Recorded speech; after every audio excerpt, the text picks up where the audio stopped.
Want to send a contact on Viber to easily share someone's details? This video gets straight to the point and shows you exactly how to do it. If this video helps you, please consider subscribing to the channel and liking the video.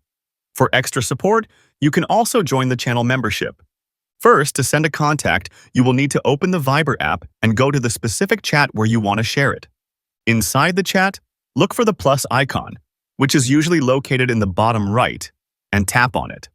From the menu that appears with different options, you will need to find and select the Contact option. Viber will then open your phone's address book or contact list for you to browse. You can use the search bar at the top to quickly find the specific contact you wish to send. Simply tap on the contact's name, and then Viber will show you a preview of their details before sending. Finally, tap the Send button to instantly share the selected contact's information with the chat. And that's how you can send a contact on Viber, a useful feature for sharing phone numbers and other details.